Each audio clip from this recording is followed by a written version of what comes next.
Assalamualaikum Ustaz. Waalaikumsalam warahmatullahi wabarakatuh. Iya, alhamdulillah sehat Ustaz. Alhamdulillah. Alhamdulillah, meskipun Banjar masih dingin malam hari ini. Nggih. Malam hari ini, subuh hari ini Subuh. lebih dingin daripada subuh-subuh biasanya. Nah, pemirsa dan pendengar, bersama Ustadz Fahmi hari ini kita membahas terkait tentang pendidikan emosi dalam hadis Nabi. Nah, bagi Anda pemirsa dan pendengar, mungkin nanti ingin berdiskusi atau bertanya seputar topik kajian Ba'da Subuh kita hari ini bersama Ustadz Fahmi, silahkan dua line telepon kami 3251562 ataupun di 081151111410. WhatsApp juga insya Allah nanti kami bacakan, atau melalui live kami di channel YouTube di @persaudaraan Banjarmasin juga bisa tuliskan komentar Anda, insya Allah juga nanti akan kami bacakan. Sekali lagi, untuk topik kajian Ba'da Subuh kita bersama Ustadz Fahmi Riyadi adalah pendidikan emosi dalam hadis Nabi. Silahkan Ustadz. Ya, baik. Sebelumnya bismillahirrahmanirrahim. Assalamualaikum warahmatullahi wabarakatuh. Waalaikumsalam warahmatullahi wabarakatuh. Alhamdulillah wassalatu wassalamu ala Rasulillah wa ala alihi wa sahbihi wa mawalah, amma ba'd. Alhamdulillah, pada kesempatan pagi hari ini kita bisa bersua lagi di dalam kuliah subuh kerjasama antara UIN Antasari Banjarmasin dengan RRI Pro 1 Banjarmasin. Tentu ini sangat bermanfaat bagi kita, terutama dalam rangka mendekatkan diri kepada Allah Subhanahu wa taala dalam hal fi thalabil ilmi. Salawat serta salam tidak lupa kita haturkan kepada Nabi besar Muhammad sallallahu alaihi wasallam, berikut juga kepada keluarga beliau, para sahabat dan pengikut beliau dari zaman dahulu hingga zaman akhir kelak. Baik, sebagaimana yang disampaikan oleh Mas Adit tadi, bahwasanya tema kuliah subuh kita pada pagi hari ini yaitu tanggal 20 November 2024 berkenaan dengan pendidikan emosi dalam hadis Nabi. Ya, berkenaan dengan emosi ini saya mencoba mulai terlebih dahulu tentang dampak-dampak atau akibat-akibat yang sering kita temukan di masyarakat, di lingkungan keluarga ataupun juga di lingkungan sekolah, akibat di mana seseorang tidak bisa mengendalikan emosi. Nah, misalnya kita sering juga mungkin melihat atau menyaksikan atau membaca di media sosial bagaimana terjadinya kekerasan fisik akibat hal-hal yang sepele. Misalnya di sekolah, ya, ada seorang guru yang tidak sanggup menahan emosinya melihat anaknya nakal, bebal, tidak bisa diajar, lalu dengan ringan tangan mungkin seorang guru itu memukul anak tersebut, bisa mungkin memukul badannya, memukul wajahnya, sehingga menyebabkan anak tersebut menangis, dan terjadi mungkin masalah-masalah berikutnya disebabkan misalnya orang tuanya tidak terima dan lain sebagainya. Juga di lingkungan masyarakat, misalnya anak-anak kita ini kadang cepat sekali naik emosinya, misalnya kesenggol sedikit lalu berantem, bahkan mungkin terjadi pembulian dan lain sebagainya. Nah, ini tentu disebabkan oleh emosi yang tidak stabil, emosi yang tidak bisa dikendalikan. Bahkan juga mungkin menyebabkan banyaknya terjadi hubungan sosial yang retak, yang rusak. Contohnya saja misalnya pasangan muda-mudi di keluarga yang baru hanya diakibatkan oleh misalkan HP tidak mau dilihat oleh pasangannya, ya. Kemudian muncul kecurigaan, terjadi ya debat, setelah perdebatan kemudian terjadi perceraian, ya, karena emosi yang tidak bisa dikendalikan. Mungkin bukan hanya di lingkungan keluarga, tetapi juga bisa juga di tempat kerja. Kadang-kadang karena kita ini berhubungan dengan banyak orang, ada saja hal-hal yang menyebabkan terjadinya mungkin gesekan. Tetapi kalau emosi tidak dikendalikan, kita bisa tidak menyapa walaupun duduk berseberangan bersamaan dengan rekan kerja kita, tidak menyapa bertahun-tahun. Nah, itu bisa saja terjadi. Atau juga bisa terjadi kejahatan yang diakibatkan oleh kemarahan, misalkan ya akibat marah sehingga menyebabkan terjadinya pembunuhan. Alasan kecil misalkan karena pohon tetangga yang daunnya sudah kering kemudian jatuh di halaman kita berkali-kali, terus kita merasa marah, membludak, lalu mendatangi tetangga itu, terjadi perkelahian, tidak sengaja kemudian terjadi pembunuhan terhadap tetangga kita. Ini akibat hal-hal yang kecil yang mungkin kita tidak bisa membuka komunikasi untuk membicarakan hal tersebut. Apalagi yang banyak kita temukan misalkan di media sosial ya, kompleks terjadi, bisa di WA, bisa juga di Facebook ya. Ini banyak misalnya terkait perdebatan calon yang mana yang paling baik, apakah si A, si B. Nah, terus kemudian debat antara saling pendukungnya, maki-maki, keluar kata-kata yang kotor. Terus juga mungkin ada yang mengajak kita berantem saja sudah di luar misalnya, ya, di mana kita tentukan lokasinya Sherlock misalkan, akibat ya padahal calonnya sendiri aman-aman saja, tapi pendukungnya mungkin cepat naik darah karena tidak bisa mengendalikan diri, kemudian mengucapkan kata-kata yang tidak baik di WA, Facebook, bahkan itu bertebaran ya di grup-grup, baik itu di grup-grup keluarga atau grup-grup alumni di sekolah dan seterusnya. Ini banyak, bahkan antara sesama misalnya alumni saja, misalnya sesama alumni UIN Antasari karena beda dukungan bisa berantem, ada yang keluar masuk di grup WA karena tidak sejalan dengan dukungannya. Ini bisa saja. Atau juga misalnya banyak kekerasan yang diakibatkan oleh stres, dan ini banyak terjadi di rumah tangga. Misalnya karena suami uang habis, kemudian anak merengek-rengek, susah untuk didiamkan sehingga terjadi pemukulan yang tidak sengaja mengakibatkan kepada kematian. Ini bisa saja. Atau di tempat kerja juga kadang-kadang kan stres, bisa tidak punya uang, atau kalau kaum remaja diputus oleh pacar, atau kehilangan barang yang sangat berharga. Biasanya kan HP, kalau sudah HP hilang tuh stresnya minta ampun. Misalnya anak remaja kita ini. Nah, ini bisa menyebabkan salah ucap sedikit saja bisa terjadi kekerasan, bisa terjadi pemukulan. Nah, yang banyak di dalam penelitian itu, kalau kita membaca bukunya Emotional Intelligence karya Daniel Goleman, katanya hampir 50% terjadinya pembunuhan di keluarga akibat hal-hal yang demikian. Misalnya anak ketika nonton TV kepalanya melindungi, kemudian terjadi pemukulan, melindungi televisi, atau mungkin anak main HP ya, tidak berhenti, tidak sabar untuk mengendalikan anak, terjadi juga kekerasan dan lain sebagainya. Nah, ini apa? Ini semua adalah dampak dari yang namanya emosi yang tidak terkendali. Ya, baik. Sekarang kita masuk kepada pembahasan untuk mengenal apa sih yang namanya emosi itu sendiri. Memang kalau kita mencari, googling misalnya di Google, membaca di buku-buku misalnya seperti yang saya sebutkan tadi, Emotional Intelligence karya Daniel Goleman, itu emosi itu diambil dari kata Latin ya, dari kata immover. Itu artinya keluar. Mover itu artinya bergerak. Nah, yang dimaksud di sini adalah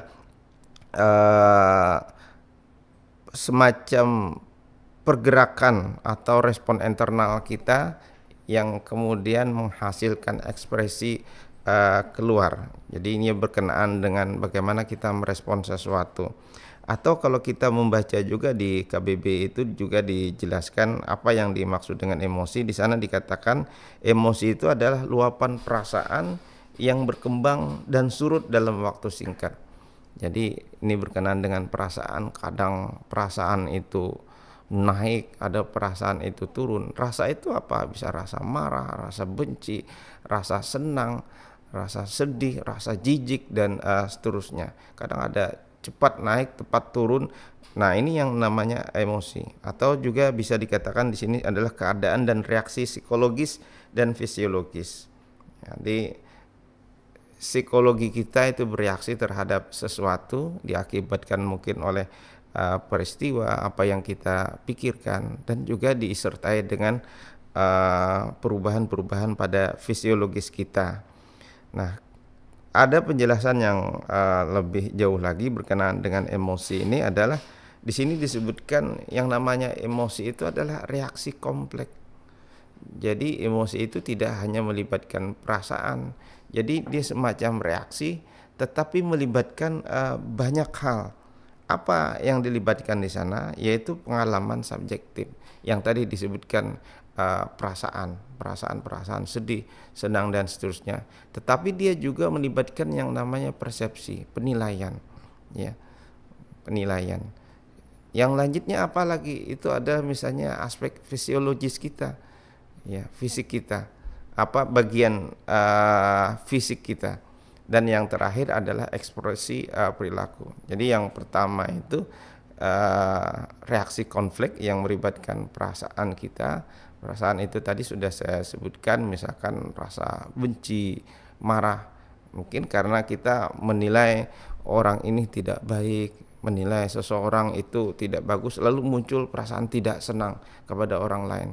Atau misalnya tadi juga melibatkan yang namanya aspek fisiologis, misalnya akibat kaget, misalnya kata kepala sekolah, Man, misalnya anggap saja namanya si Superman, kamu besok nanti jadi di upacara bendera untuk menjadi pembina, untuk menyampaikan pesan. Nah, padahal si Superman ini tidak pernah sama sekali misalnya memberi nasihat, tidak bisa berbicara. Dia langsung kaget. Nah, ketika kaget itu dia melibatkan unsur fisiologis dia. Misalnya mungkin kaparanya sampai istilah mengeriap, keluar membulu rinjing, misalnya rinjing, darahnya itu mengalir sangat cepat. Bahkan dalam seminggu ini Superman tidak bisa tidur disebabkan membayangkan jangan-jangan saya nanti diketawakan oleh anak murid, mungkin nanti diketawakan oleh guru-guru karena tidak bisa bicara di depan khalayak. Nah, ini emosi juga mengakibatkan fisiologis, bahkan karena emosi ini orang bisa sakit ya secara fisik, ya seperti contoh si Superman tidak bisa tidur, terlalu sering apalah ininya membayangkan ketakutan semacam itu. Dan yang terakhir itu adalah terkait tentang ekspresi perilaku. Biasanya apa yang bergojolak di dalam diri kita ini, apakah perasaan senang, perasaan sedih, itu nanti terekspresi pada perilaku kita, terekspresi pada wajah kita. Misalnya tiba-tiba mendengar informasi innalillahi wa inna ilaihi rajiun, misalnya ternyata kita membaca itu teman akrab kita, oh rasanya lemas sekali badan kita ini, berbicara tidak bisa lagi, kadang-kadang meneteskan air mata. Ini kan aspek fisiologis. Hidup seperti melankolis kita ini agak lamban, ya, tidak bisa lagi melakukan apa-apa, tidak mau bergerak, diajak orang bicara nggak bisa. Nah, ini aspek yang namanya ekspresi perilaku kita.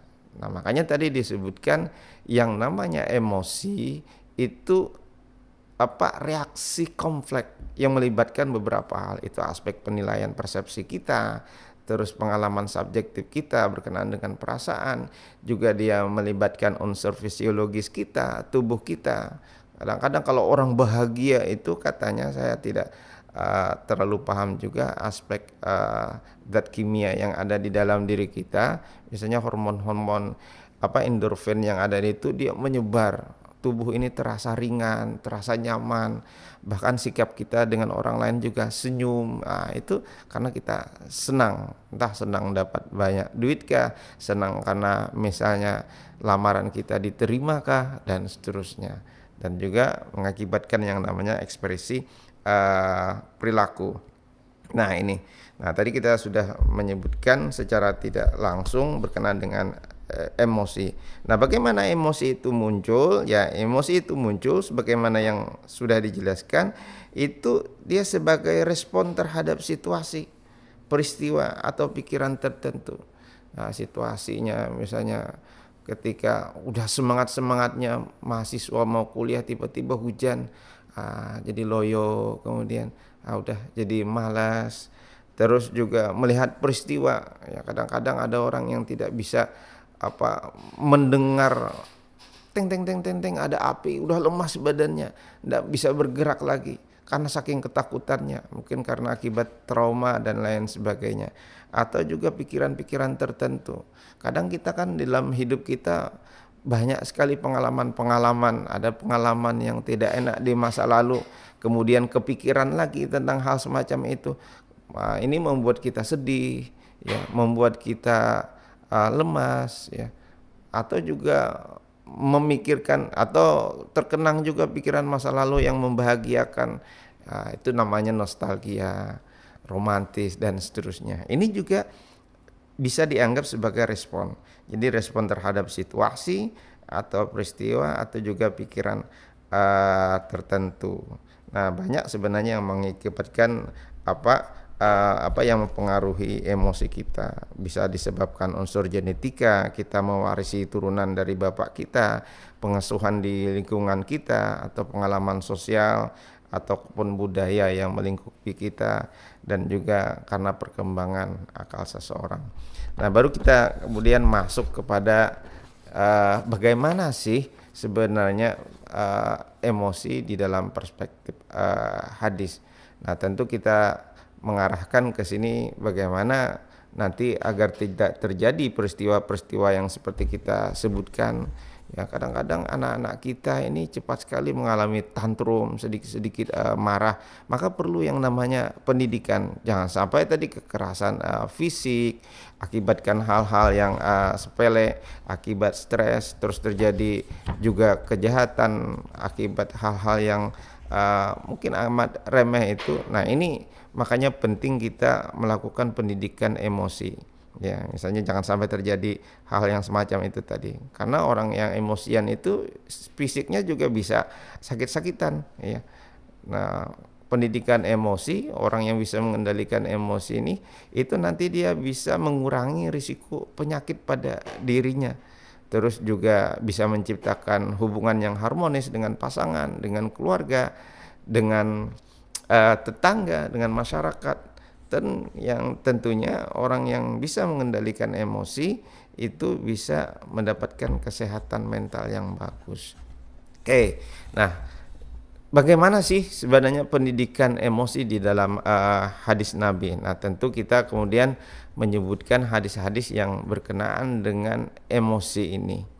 Yang pertama tentu diajarkan agar kita ini mengenali emosi, ya, mengenali emosi. Makanya pernah di bulan yang lalu itu saya menyebutkan hadis ya berkenaan dengan ala kullukum ra'in wa kullukum mas'ulun an ra'iyatihi, sebagaimana yang diriwayatkan oleh Imam Bukhari, bahwasanya masing-masing kita itu adalah seorang pemimpin dan kita bertanggung jawab terhadap apa yang kita pimpin. Nah, kita sebagai aku yang menyadari itu tentu tahu bagaimana gejolak yang terjadi di dalam diri kita. Nah, kita bertanggung jawab terhadap emosi yang bolak-balik tersebut, kadang marah, kadang benci, kadang senang, dan seterusnya. Nah, kita harus mengenali. Nah, ketika muncul marah, kita harus mengidentifikasi, oh ini saya sedang marah. Ketika sedang sedih, anak itu harus tahu, oh kamu ini lagi sedih. Ketika sedang bahagia, dia harus bisa mengidentifikasi, oh saya sedang bahagia.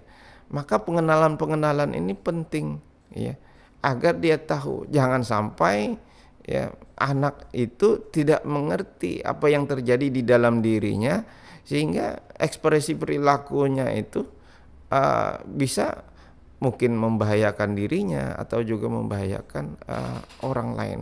Maka identifikasi terhadap emosi yang ada di dalam diri, kita mengenal itu penting. Marah, merasa jijik, merasa senang, merasa sedih, ya.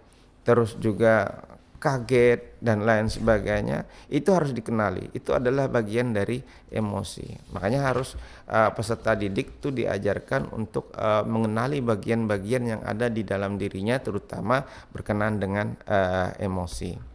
Yang kedua, hadis Nabi juga mengajarkan agar peserta didik kita itu mampu mengendalikan diri. Nabi Shallallahu Alaihi Wasallam itu bersabda, "Laisa syadidu bisur'ah," kata Nabi. Bukanlah orang yang kuat itu dia pandai bergulat, bisa membanting orang. Bukan itu orang yang kuat, kata Nabi. Innamasyadidu alladzi yamliku nafsahu 'indal ghadab. Tetapi orang yang kuat itu, kata Nabi Muhammad SAW, adalah orang yang bisa mengendalikan dirinya ketika dalam keadaan marah. Ya, ketika dalam keadaan marah. Ini bagaimana yang diriwayatkan oleh Imam Bukhari. Ya, marah tadi kan bisa menyebabkan tidak terkendali. Hal-hal yang sepele, kita marah lalu memunculkan kejahatan. Nah, bagaimana anak itu diajarkan untuk tidak marah, untuk bisa mengendalikan marah. Marah ini tentu sesuatu yang wajar, ya, yang terjadi pada diri kita. Emosi itu hal yang wajar, karena memang kita diciptakan Allah dengan membawa emosi-emosi semacam itu di dalam diri kita. Tetapi kalau itu tidak dikendalikan, kalau itu tidak dikontrol, itu bisa membahayakan individunya sendiri, ya.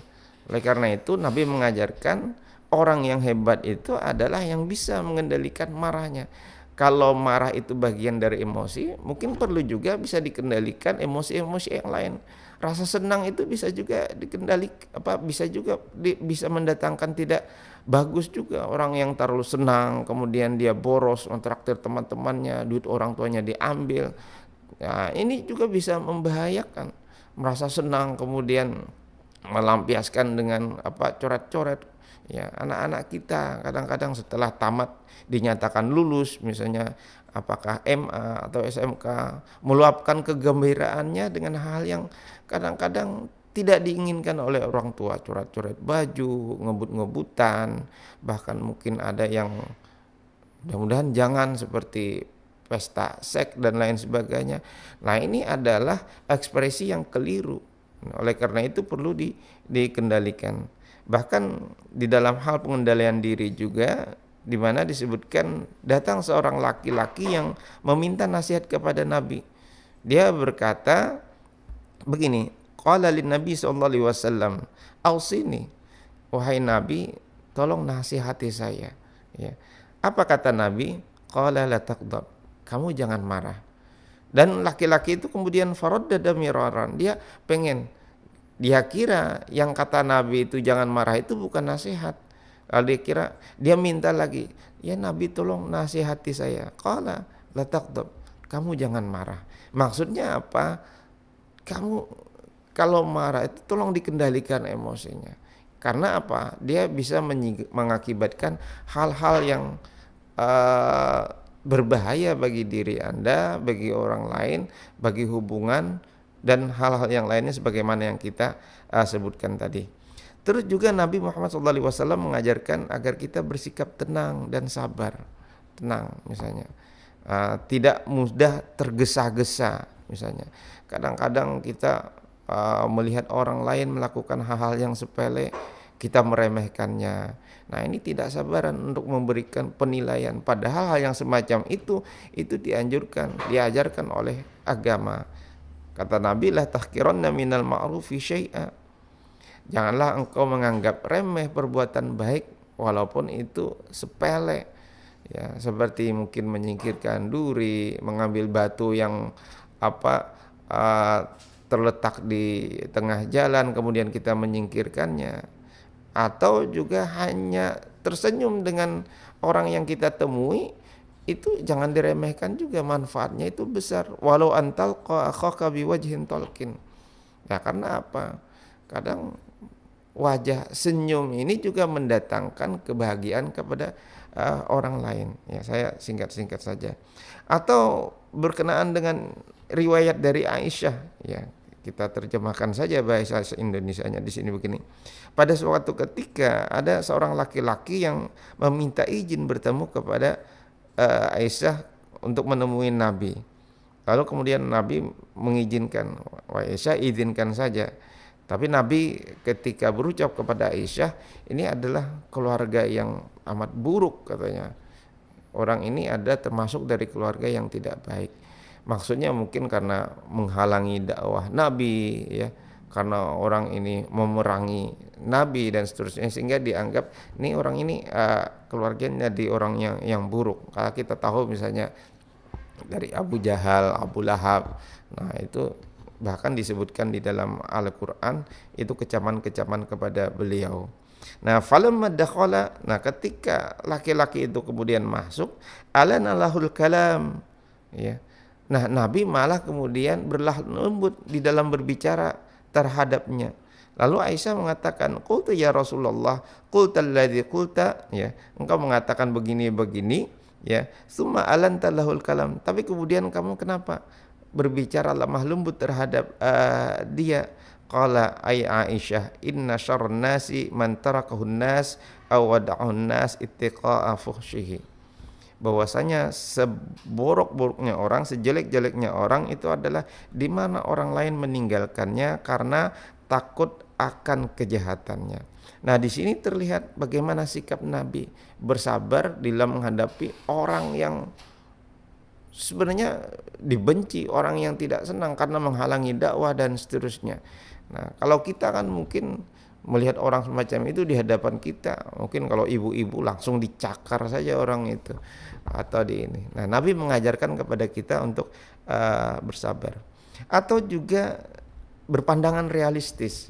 Yang dimaksud berpandangan realistis ini, Nabi mengajarkan agar kita memandang apa adanya terhadap apa yang terjadi pada diri kita. Sebagaimana disebutkan dalam sebuah hadis, idza nazara ahadukum ila man fuddila alaihi fil mali wal khalqi, apabila salah seorang dari kalian melihat ada orang yang dilebihkan oleh Allah Subhanahu wa taala dalam hal-hal harta dan juga penciptaan, artinya tubuhnya yang bagus, kalau perempuan cantik, kalau laki-laki gagah tampan, falyanzur ila man huwa asfala minhu, hadis Bukhari. Hendaklah engkau melihat kepada hal-hal yang lebih rendah daripada hal itu, ya. Kadang-kadang kalau kita melihat orang yang dilebihkan hartanya lalu kita bandingkan dengan kita, lalu muncul perasaan iri, tidak senang, atau juga mengumpat Allah Subhanahu wa taala, kenapa ya Allah engkau ciptakan aku dalam keadaan miskin terus-terusan,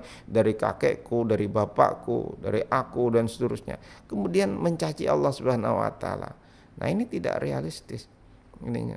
Hendaklah kita melihat, karena kalau kita realistis, kita melihat apa ada diri kita, ya berusaha, ataupun jangan membandingkan, kita lihat misalnya orang yang lebih rendah dari kita, agar apa? Kita bersyukur. Atau juga di dalam hal penciptaan wajah. Nah, ini bisa terjadi di anak muda. Kadang-kadang dengan fisik yang mungkin pas-pasan, hidung tidak terlalu mancung, jerawatan lagi, terus dia membandingkan dengan temannya yang mungkin kalau yang laki-laki gadah, yang perempuan cantik, merasa minder, merasa putus asa, tidak ada harapan lagi di dunia ini.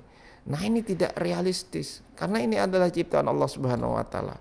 Bahkan ada orang yang menghina ciptaan Allah, berarti menghina Allah itu sendiri. Kita ini ya sudah realistis, tidak bisa lagi memaksa. Inilah takdir yang diberikan oleh Allah kepada kita.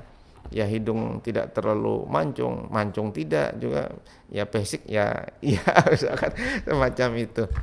Ya, yang realistis. Kenapa? Kalau kita tidak semacam itu, akibatnya tidak bersyukur, akibatnya juga bisa memaki Allah, memaki orang tua. Bahkan anaknya nanya, kalau ibunya cantik misalnya, mak kenapa pian hakunnya kawin lon abah nang kalau bunga itu, akibatnya ulun yang dilahirkan semacam ininya mau pati abah pulang. Nah, ini kan.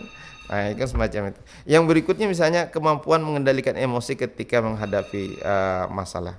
Nabi mengajarkan al-mu'minul qawiyyu khairun wa habbu ilallah minal mu'minid dha'if. Ya, tentu banyak masalah yang hadir ke kita, mengakibatkan kita stres dan seterusnya. Nah, hendaklah peserta didik itu diajarkan untuk menghadapi masalah, berani menghadapi masalah, bagaimana mencarikan solusi terhadap masalah tersebut. orang yang tegap menghadapi masalah dengan jantan, tidak takut menerima tanggung jawab. Nah, ini yang dikehendaki oleh Nabi. Berikut juga kemandirian emosional. Di sana disebutkan dalam sebuah hadis yang diriwayatkan oleh At-Tirmidzi, la takunu imma'ah. Janganlah engkau ikut-ikutan, ya. Selalu ikut orang. Kalau orang marah ikut marah juga. Nah, sekarang di anak muda remaja kita ada istilah namanya FOMO, ya. FOMO itu apa? Fear of missing out, ya. Takut ketinggalan momen. Ya, orang pakaian semacam ini umpat juga, orang pakai lipstick ini umpat, orang ini semacam itu ikut-ikutan. Orang berhenti ikut juga berhenti, orang memaki kita ikut memaki juga. Nah, ini tidak mandiri secara emosional, tidak memiliki pendirian. Kata Nabi, taquluna in ahsanan nasu ahsana. Ya, kalian berkata kalau orang lain berbuat baik, kalian juga berbuat baik.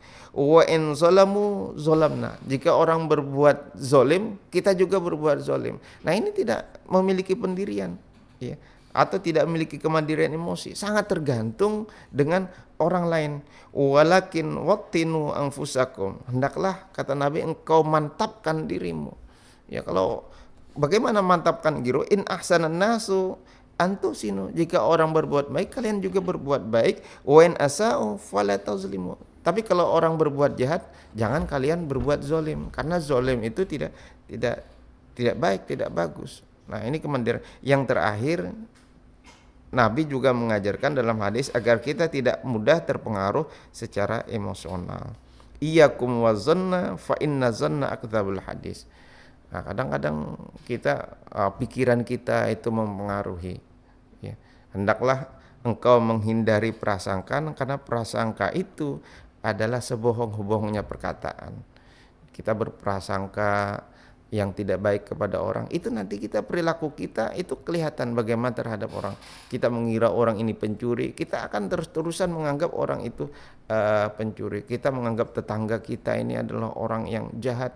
Ini terus mengakibatkan sikap kita kepada tetangga itu tidak baik. Nah, ini menyebabkan apa? Kita selalu terpengaruh secara emosional. Baik, mungkin ini saja pengantar dari saya berkenaan dengan pendidikan emosi dalam hadis Nabi. Terima kasih. Mas Adit, mungkin nanti ada yang menanyakan. Baik, terima kasih Ustaz. Pendengar dan pemirsa, bagi Anda mungkin yang ingin bertanya atau berdiskusi, kami persilakan dua line telepon, WhatsApp maupun lewat kanal YouTube kita. Assalamualaikum. Waalaikumsalam warahmatullahi wabarakatuh. Baik, silakan Bu Haji Rohina. Assalamualaikum warahmatullahi wabarakatuh. Ustaz, Mas Adit. Ini Waalaikumsalam. Ada sempat istilahnya kalau menghadapi dulu kan istilah murid lah, ada model maraton, kita mau mencapai tujuan misalnya. Nah, tetapi ulun alhamdulillah mungkin Allah Ta'ala di situ membenarkan, oh kamu jangan marah, bawa tersenyum, ya, tersenyum, kemudian santai, nafas seperti Tian tadi. Kemudian kita ingat istighfar, astagfirullahaladzim. Nah, alhamdulillah reda, Ustaz. Jadi ulun ingat benar itu, alhamdulillah. Jadi kepala itu kada sakit kalau dia bawa marah, Ustaz, kepala sakit.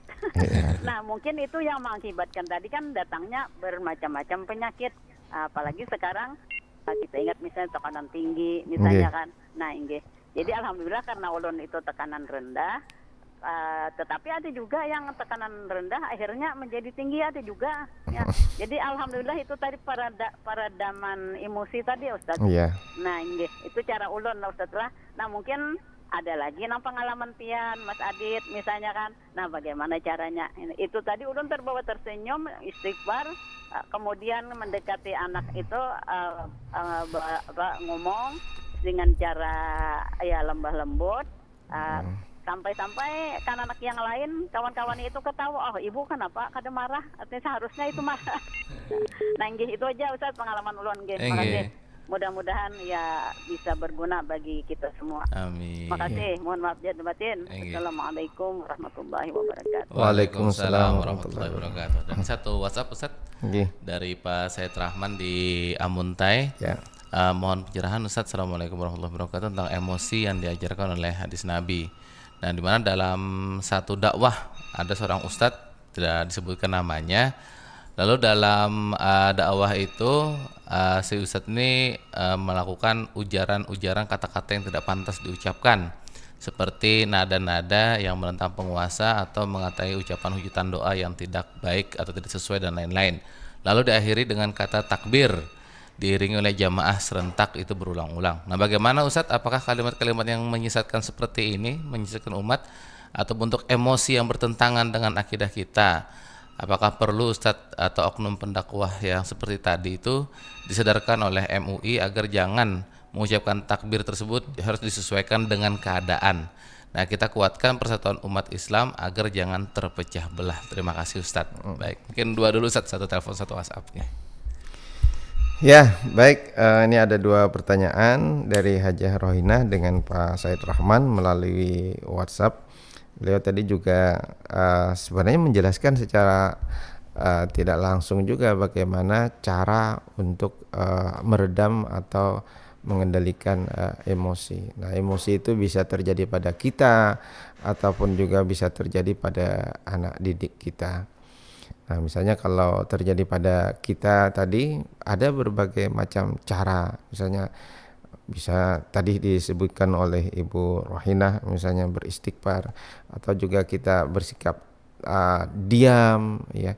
Diam bukan berarti misalnya beranai sama sekali, padahal pada saat itu kita berupaya untuk bersikap tenang, jangan sampai misalkan kita mengeluarkan ekspresi perilaku yang menyebabkan terjadi kekerasan, terjadi pemukulan terhadap peserta didik kita. Diam misalnya, atau mungkin juga mengalihkan kepada hal-hal yang lainnya. Misalnya ya ketika kita mengajar, emosi kita sangat memuncak melihat anak perilakunya tidak berhenti, mungkin kita bisa keluar sebentar, ya menarik napas, mengeluarkan, ya, atau juga bisa berwudu dan seterusnya. Tapi sebenarnya ada satu perkataan dari Aristoteles, ya, berkenaan dengan emosi terutama marah. Sebenarnya marah ini bisa saja, ya, tapi marah yang terkendali. Maksudnya kata dia marah kepada orang yang tepat dengan kadar yang tepat, misalnya. Terus dengan kalau kita melakukan berucap dengan ucapan yang wajar dalam tujuan untuk pendidikan dan hal-hal yang dapat dibenarkan, maka marah itu bisa saja. Tetapi yang tidak diinginkan itu adalah kemarahan yang dilibatkan oleh emosi yang tidak terkendali, yang bisa saja nanti mengakibatkan ekspresi kita melampaui batas. Oleh karena itu perlu diredam, dan masing-masing kita itu memiliki cara-cara yang berbeda. Biasanya kalau saya misalnya agak marah, saya diam, ya, diam. Nanti setelah beberapa saat itu mungkin akan tenang lagi. Terus juga kalau misalnya ada kemarahan pada anak didik, kadang anak-anak kita itu emosinya juga tidak terkendali. Nah, di rumah tangga orang barat itu mengajarkan ada istilah yang namanya time out. Time out itu adalah di mana seorang anak kemudian diisolasi. Maksud diisolasi itu dimasukkan ke suatu kamar lah misalnya, ya, lalu kemudian diberi peringatan, amun pian masih bersarik-sarik, masih mengamuk-amuk, maka tidak akan abah keluarkan dari kamar ini, kecuali kalau pian memberikan isyarat bahwasanya pian sudah tenang. Nah, ini namanya time out. Artinya anak kalau sudah bisa mengendalikan emosinya, tidak amuk-amuk lagi, tidak marah-marah lagi, baru kita izinkan keluar. Nah, tentu juga di sini melibatkan otoritas orang tua. Bahwasanya saya orang tua, saya bisa marah, bisa memukul dan seterusnya. Anak ya mungkin akan takut. Nah, ini pengendalian emosi terhadap peserta didik ininya, atau juga mungkin mengalihkan tadi kepada hal-hal yang lain. Kadang-kadang orang tua kita bahari itu, misalnya kalau anak menangis kada ampe-ampe, lalu anaknya digendong, tuh lihat tuh ada angsa gitu. Tuh ada burung. Nah, itu dia mengalihkan dari fokus dia, mungkin meminta apa, ingin apa, lalu dialihkan. Itu mungkin namanya pengalihan. Nah, orang tua kita mungkin sudah terbiasa yang semacam itu. Oke, jadi banyak sebenarnya Ibu Rohinah cara-cara tergantung masing-masing pribadi karena masing-masing diri kita yang tahu tekniknya bagaimana untuk mengendalikan. Ya, di dalam Islam mungkin dianjurkan untuk berwudu, untuk sholat atau juga untuk duduk dengan tenang, ya.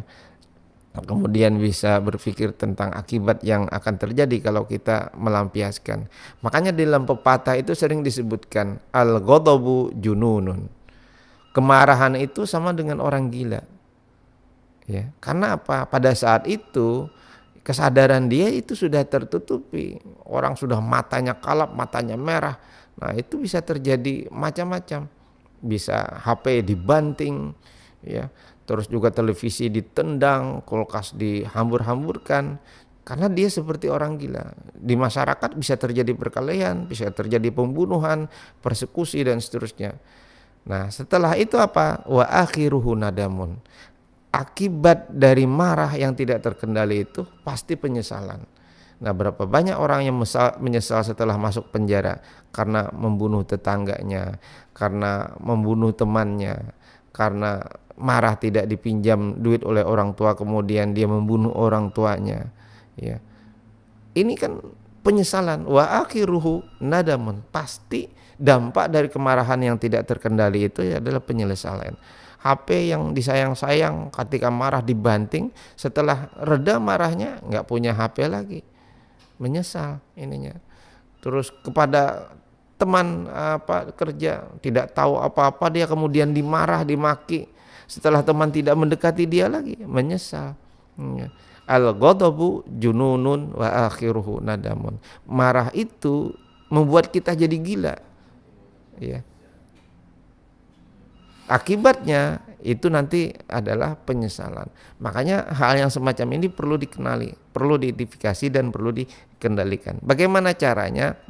Banyak tadi ya. Yang kedua dari Pak Said Rahman, ya. Bagaimana misalnya seorang pendai ya yang mendemagog atau kemudian menghasut jamaahnya agar ikut benci kepada pemerintah, kemudian kata-kata yang kotor bahkan dicampur adukkan kemudian dengan kata-kata yang takbir. Nah, tentu saja hal yang semacam ini tetap tidak dibolehkan karena Nabi sendiri tadi sudah disebutkan mengajarkan Nabi itu tidak senang dengan keluarga ini, ya. Bisa akhul asyirah kata Nabi, ini sangat keluarga yang tidak bagus ini karena dia membenci Nabi, ya. Tadi misalnya dakwah bahkan menghalang-halangi dakwah Nabi. Tapi ketika laki-laki itu masuk kemudian Nabi alanal kalam, Nabi kemudian berlemah lembut di dalam perkataan. Coba bayangkan Fir'aun, yaitunya betapa jahatnya Fir'aun. Tetapi kemudian Nabi Musa tetap ya dengan kata-kata yang santun. Nah, oleh karena itu tetap saja kata-kata yang kotor, kebun binatang keluar semua, dimaki-maki, apalagi kemudian fitnah yang keluar dari mulut pendai. Nah, ini tentu tidak bagus. Karena seorang pendai itu adalah teladan. Bagaimana seorang pendainya sendiri kemudian kata-katanya tidak baik, diakibatkan tidak bisa mengendalikan emosi, ya jamaahnya sama. Ya. Takbir-takbir ungkapan kemarahan dan seterusnya. Nah, Nabi mengajarkan sebaliknya. Ya. Beliau bersabar pada orang ini sangat dibenci, orang ini sangat tidak disenangi. Ya, alanal kalam. Beliau kata-katanya lembut ininya. Bahkan membuat Aisyah heran. Nabi, kenapa kau semacam ini? Katanya orang ini amat jahat, amat tidak bagus, tapi kenapa wahai engkau berlemah lembut semacam itu? Ya. Nah, tapi inilah Nabi menunjukkan ke kita. Nah, kalau memang ada saluran-saluran untuk menyampaikan aspirasi kita melalui pihak tertulis ataupun juga melalui DPR, melalui apa dengan cara yang bagus, nah silakan ininya. Ya. Tetapi ini saya mempertentangkan dengan ajaran Nabi, ya. Nabi mengajarkan kita untuk bersabar dan kata pun juga harus lemah lembut. Oleh karena itu tentu sikap-sikap berkata-kata kotor dalam arti mengatakan sesuatu yang tidak baik dan tidak mendidik bagi jamaah, ini jangan diikuti. Ini sudah menunjukkan emosi yang kebablasan. Ya, seorang pendai yang tidak bisa mengendalikan emosinya nanti bisa juga diikuti oleh jamaahnya. Bisa terjadi kemudian pengerusakan, tidak sabar melihat orang minum minuman lalu diberantas sendiri padahal kita ada penegak hukumnya. Akibatnya terjadi perkelahian, premanisme dan seterusnya. Nah, sehingga tidak ada keamanan.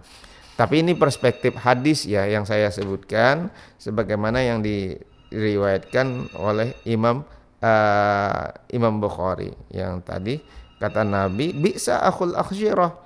Tapi falamma dakhala, apa yang dilakukan Nabi, alana lahul kalam, ya, dia berlemah lembut di dalam bertutur kata kepada orang yang tidak bagus itu tadi. Ya, kita sama, pejabat yang kita benci, baik itu presiden, baik itu anggota DPR, baik itu bupati, gubernur. Ya, kadang-kadang kan demo-demo itu kebablasan juga kita. Tapi apa yang dilakukan? Kalau yang dicontohkannya Nabi, alana lahul kalam. Ya.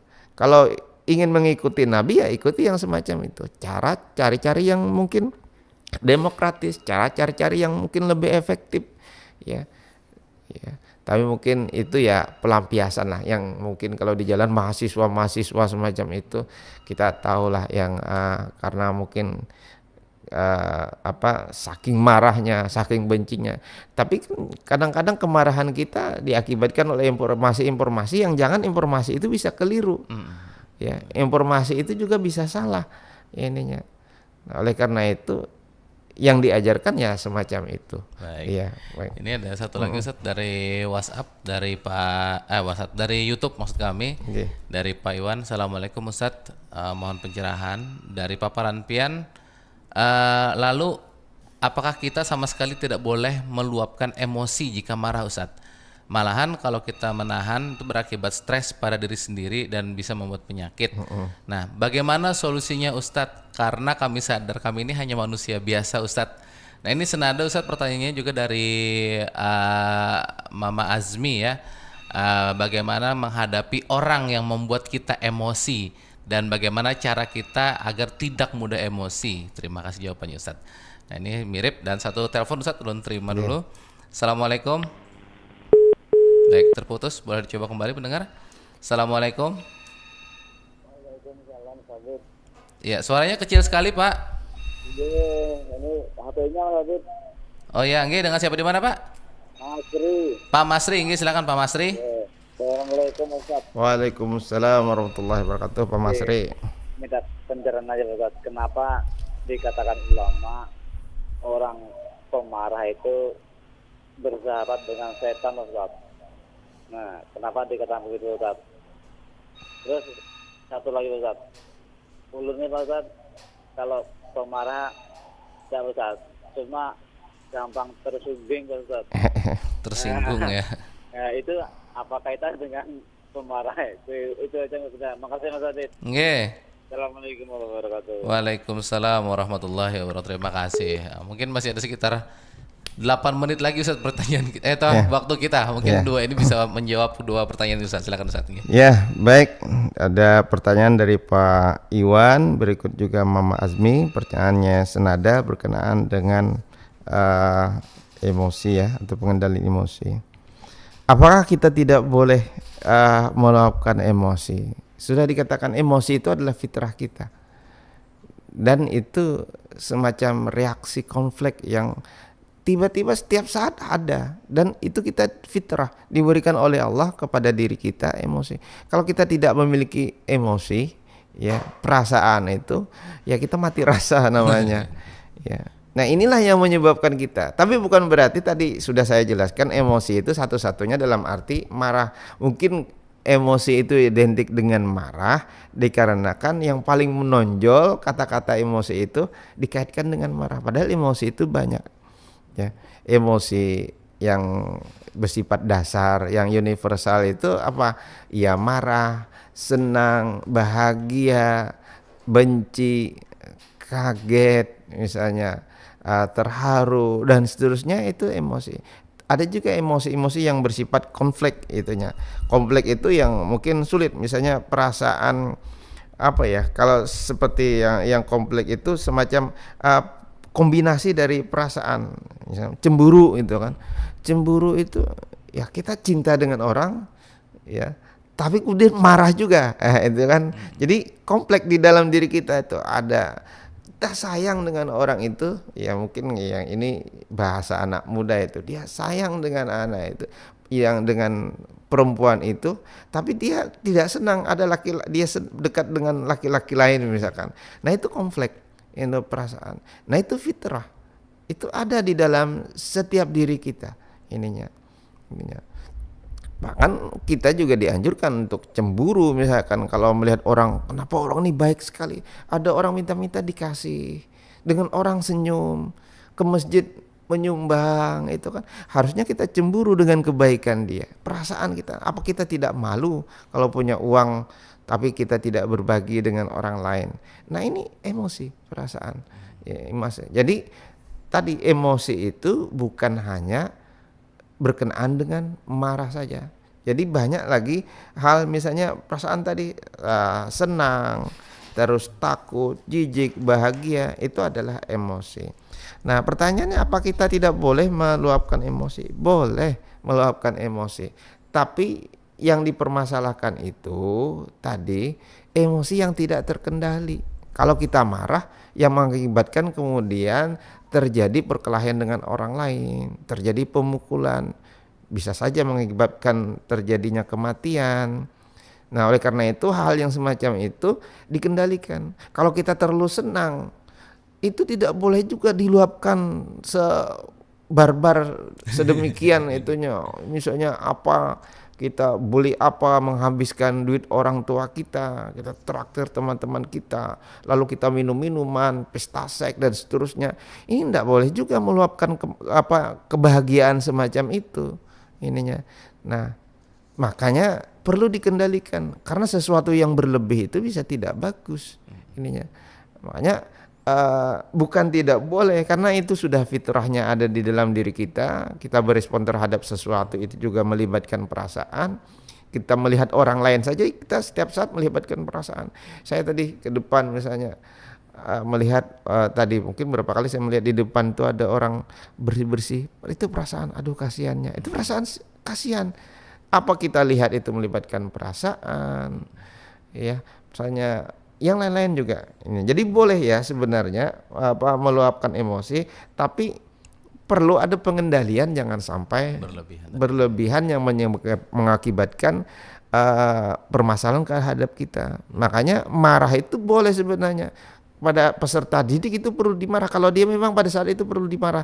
Tapi kalau kita marahnya tidak terkontrol, nah, bukan lagi pendidikan namanya. Kita malah yang perlu dididik ya. Loh anak itu perlu dimarah, masa anak yang nakal kada dimarah. Lah itu namanya permisif, pembiaran. Perlu kontrol, perlu ditegur, perlu ancaman ininya. Asal apa tadi, marah kepada orang yang tepat, dengan kadar yang tepat, dengan tujuan yang tepat, yaitu pendidikan, maka diperbolehkan. Yang tidak diperbolehkan itu adalah tanpa kontrol, tanpa kendali. Nah ini. Terus berikutnya Pak Masri, orang pemarah itu bersahabat dengan setan. Ya, mungkin ada benarnya, karena setan itu biasa membolak-balik perasaan kita yang mengakibatkan kita itu tadi meluapkan emosi tanpa terkendali.